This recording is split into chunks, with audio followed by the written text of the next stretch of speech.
This video sponsored by SBO. SBO ஒரு digital marketing company. அவங்க கொடுக்குற ப்ராடக்டை நீங்கள் சோஷியல் மீடியாவில் ப்ரமோட் பண்ணுறது மூலயமா மந்த்லி 15,000 ஏர்ன் பண்ணலாம். இன்ட்ரெஸ்ட் இருக்கவங்க இதை பற்றின டீட்டெயில்ஸ் தெரிஞ்சுக்க டிஸ்கிரிப்ஷனில் இருக்கிற வாட்ஸ்அப் நம்பருக்கு உங்களுடைய நேம் குவாலிஃபிகேஷனை சென்ட் பண்ணுங்கள். தேங்க்யூ.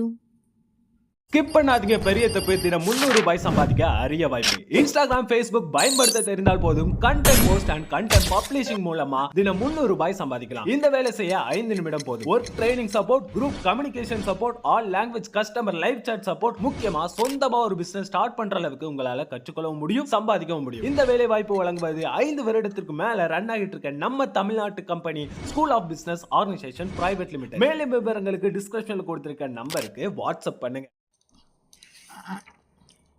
நீ எல்லாம் ஹீரோவாக முடியாதுன்னு சொன்ன தயாரிப்பாளர் மேடையில் அவரை வைத்தே கலாய்த்த சிவகார்த்திகேயன்.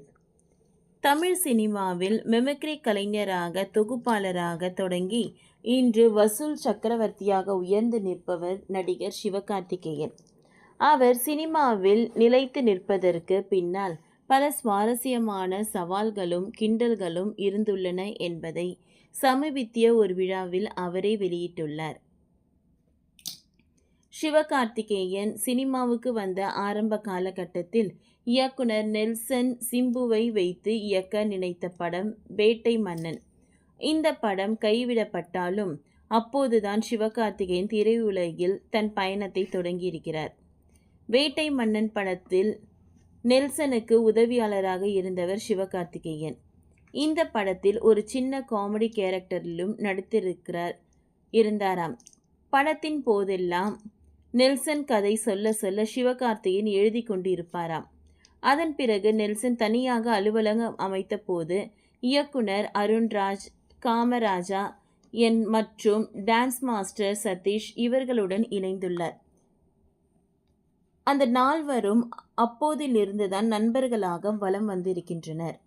சமீபத்தில் ஒரு தயாரிப்பு நிறுவனம் தொடங்கி இருப்பதற்கான விழாவில் சிவகார்த்திகேயன் கலந்து கொண்ட போது அந்நிகழ்ச்சியில் தயாரிப்பாளரான KS சினிஷ் பற்றி ஒரு பழமை நினைவை பகிர்ந்து அரங்கத்தையே சிரிக்க வைத்தார். நெல்சன் அலுவலகத்தில் இருக்கும் சமயம் சனிஷ் ஒரு முறை சிவகார்த்திகேயனிடம் நீ என்ன ஆக வேண்டும்னு ஆசைப்படுகிறாய் என்று கேட்டிருக்கிறார். அதற்கு சிவகார்த்திகேயன் கிண்டலாக நான் ஹீரோவாக வேண்டும் என்று சொல்லி இருக்கிறார். அதற்கு சதீஷ், சிவா, எதுக்கு உங்களுக்கு இந்த வேண்டாத வேலை? உங்களுக்கு டைமிங் நன்றாக வருகிறது, அதை பயன்படுத்தி காமெடி கேரக்டர் ஏதாவது முயற்சி பண்ணுங்க என்று சட்டுன்னு சொல்லிட்டாராம். அதை கேட்ட சிவா, ஏன் நான் ஹீரோவா ஆசைப்படக்கூடாதா என்று கேட்க, தேவையில்லாத வேலையை பார்க்குறீங்க நீங்கள் என்று சனீஷ் சென்று விட்டாராம். ஆனால் மதிய உணவு இடைவெளியிலும் திரும்ப வந்து, சிவா, ஹீரோ நினைப்பு எல்லாம் வேண்டாம், இது உங்களுக்கு செட் ஆகாது. சதீஷ் ஹீரோவா நடிக்கலாம், அவருக்கு வேண்டுமென்றால் நீங்கள் காமெடியனாக நடிக்கலாம் என்று சொல்லி இருக்கிறார். சனீஷ் அன்றைக்கு சொன்னதை சிவகார்த்திகேயன் நன்றாக மறந்துவிட்டாலும் 4 வருடங்களுக்கு பிறகு சிவகார்த்திகேயன் பெரிய ஹீரோவாக வளர்ந்த பின் சனீஷ் ஒரு நாள் சந்திக்கும் போது பதறிப்போய் அவரிடம், அன்னைக்கு பேசினதை நீங்கள் மனசில் ஏதும் வச்சிக்காதீங்க என்று கேட்டிருக்கிறார். அந்த தகவலை தயாரிப்பாளர் மேடையில் வைத்து கொண்டு சிவகார்த்திகேயன் பேசியிருந்தார். அதோடு நான் ஹீரோவா என ஆன பிறகு அவரிடம் பேசுவதை நிறுத்திவிட்டேன் என்றும் அவர் மீது மன கஷ்டத்தில் இருக்கிறேன் என்றும் நினைத்து கொண்டு இருந்திருக்கிறார். ஆனால் உண்மையில் எல்லோரும் பிரிந்து பிறகு அடுத்த கட்ட பட வாய்ப்பு ஷூட்டிங் என்று பிஸியாக இருந்ததாலே நான் பேசவில்லையே தவிர நான் எதையும் பெருசாக மனசில் எடுத்துக்கவே இல்லை. அவர் வந்து என்கிட்ட அதையே திரும்ப பேசும்போது தான் எனக்கு அது ஞாபகமே வந்தது என்று சிவகார்த்திகேயன் பேசியிருக்கிறார். அன்று தான் வேண்டாம் என்று தடுக்கப்பட்ட ஹீரோ கேரக்டர்களில் இன்று கோடிகளில் சம்பளம் வாங்கி சம்பாதிக்கிறார் சிவகார்த்திகேயன்.